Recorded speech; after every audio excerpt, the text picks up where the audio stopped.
The polygraph examiner asks you the same question for the fourth time. Not because the machine is malfunctioning, because the machine is working perfectly. And the machine is saying that the answer you gave the first 3 times, calm, controlled, technically accurate, is not the whole truth. You're 41 years old. You're sitting in a basement room in a building that doesn't appear on any federal directory. The examiner is a woman you've met twice before, both times in rooms exactly like this one. She has a face designed to reveal nothing and a voice calibrated to suggest she already knows everything. She asks again, "Have you ever acted outside your authorized mandate during a field operation?" You think about Beirut. You think about the 11 minutes that aren't in any report. You think about the decision you made in a parking garage that saved 4 lives and ended one, and that precisely 0 people on Earth will ever officially acknowledge happened. You say no. The machine records what your body knows. She writes something down, closes the folder, tells you you're cleared for the next level. You've been cleared for every level. That's the problem. That's always been the problem. But let's go back to the beginning. You don't get recruited. You get noticed. There's a difference, and the difference matters. Recruitment implies you had something they wanted. Being noticed means they identified something in you that you didn't fully know was there yet and decided, before you did, what it would become. You're 22, Georgetown.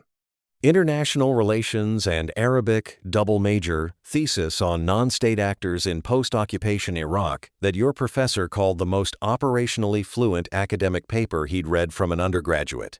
He submits it to a journal. The journal doesn't publish it. 3 weeks later, a man who introduces himself only as a consultant from a policy research group takes you to lunch near DuPont Circle. He asks about your father, your time living in Cairo at age 9, whether you dream in Arabic or English, whether you've ever felt more comfortable in a country that wasn't yours. You answer honestly. You don't know yet that honesty, in this world, is itself a kind of test. 6 months later, you receive a letter. Federal Government, Langley, Virginia. The return address is a suite number that corresponds to a room used specifically for first meetings with people who don't yet know what they're agreeing to. You walk in. You don't walk out the same person. You just don't know it yet. The Special Activities Center doesn't exist the way other things exist. There's no org chart on any government website, no press releases, no congressional testimony that uses its actual name. It exists in budget documents as a line item so vague it could fund anything and officially funds nothing identifiable. Inside the CIA, most employees spend entire careers without direct knowledge of its operations. It is the part of the institution that handles what the institution cannot acknowledge handling. You enter at the lowest rung, operations officer, support designation. Your first 2 years are not glamorous. You process intelligence. You verify sources. You sit in windowless rooms, reading intercepts in 3 languages and writing assessments that travel up a chain whose top you cannot see. You are good at this. You are exceptionally good at this. Your handler is a man named Reeves. Not his real name, you learn later, that no one at his level uses their real name, even internally. He's 55, former military, walks with a slight lean from something that happened in a country he's never mentioned. He evaluates you the way a watchmaker evaluates a mechanism, not warmly, not coldly, precisely. He tells you early, this organization doesn't promote loyalty, it promotes utility. The moment you stop being the most useful version of yourself, you become a liability. Don't become a liability.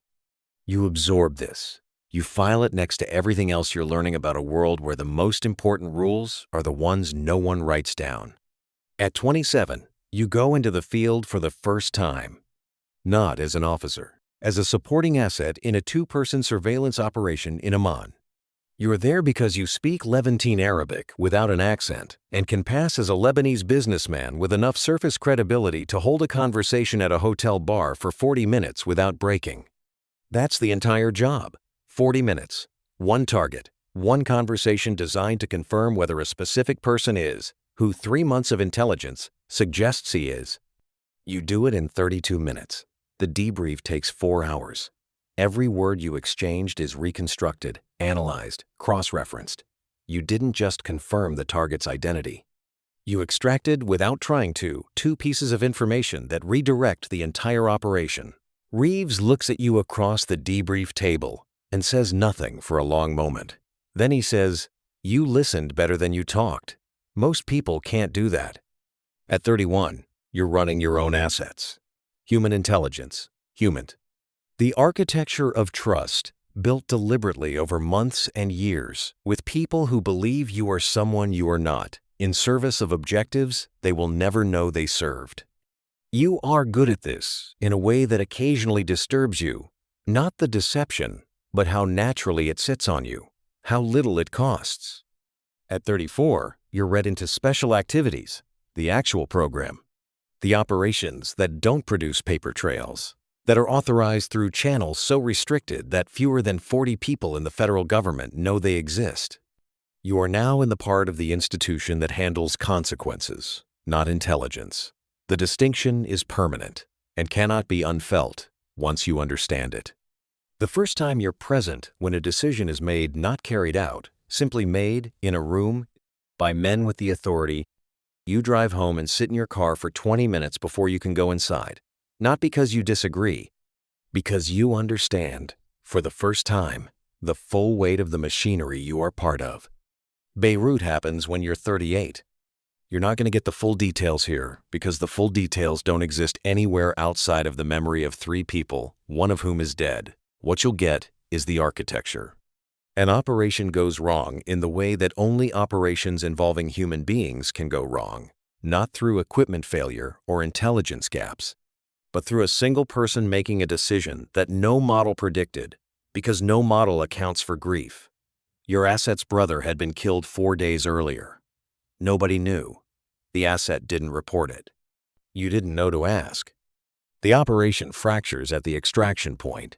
You have 4 people to move and a window of 11 minutes before the window closes permanently.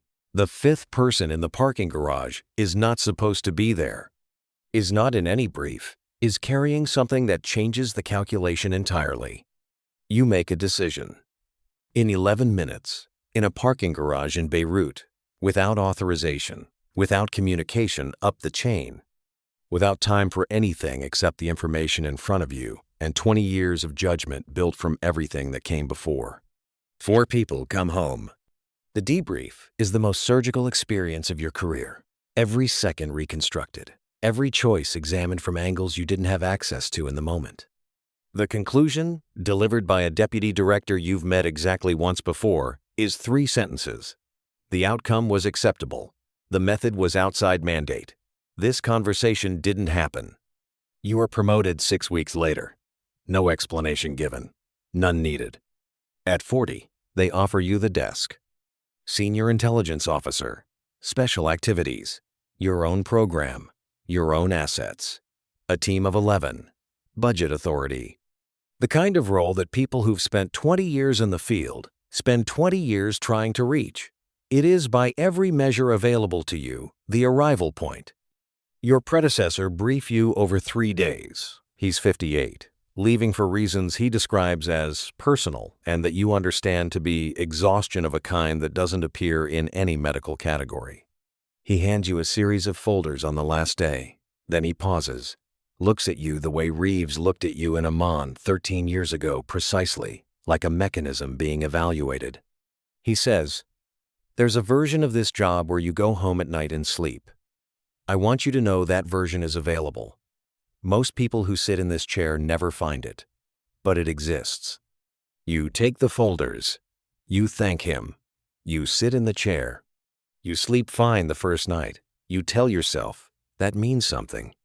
The polygraph room is where it ends and where it begins simultaneously.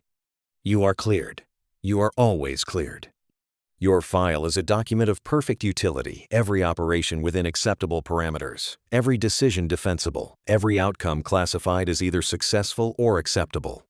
You are the most useful version of yourself, and you have never become a liability. And Reeves, who retired at 62 and whom you had lunch with once afterward, told you that you were the best he'd ever run. But the machine in the basement room recorded what your body knows about Beirut, and the woman with the closed folder knows it too. And she cleared you anyway because the institution doesn't need you to be clean. It needs you to be effective. And you are effective. You have always been effective. The question you can't answer, not to the machine, not to yourself, is when effective became the only thing you are. You think about the man you were at 22, the thesis, the lunch near DuPont Circle, the honest answers that were themselves a test. You passed the test. You've passed every test. And somewhere in the passing, the person who was doing the passing became the test themselves, a set of capabilities, a file, a clearance level, a room in a building with no address. The institution didn't take anything from you. You gave it freely. That's what they notice for, not people who can be convinced. People who will give themselves voluntarily, incrementally, in small enough pieces that no single transfer feels like a loss. By the time you understand what happened, there's nothing left to reclaim. The polygraph examiner's folder is closed. You're cleared for the next level. There is always a next level. That's the architecture. Not a ladder with a top, a corridor with no end and no windows, and perfect, fluorescent, classified light. Somewhere, a 22-year-old is having lunch near DuPont Circle, answering, honestly, passing the first test. The corridor gets longer. That's where we leave it. This story is fictional, but the Special Activities Center is real. The polygraph culture inside American intelligence is real, and the psychological cost of a career built on institutional identity, rather than personal one, is one of the most documented and least discussed dimensions of intelligence work. If this one landed, tell me in the comments the moment you knew he was never going to find the version of the job where you sleep at night. Subscribe for more.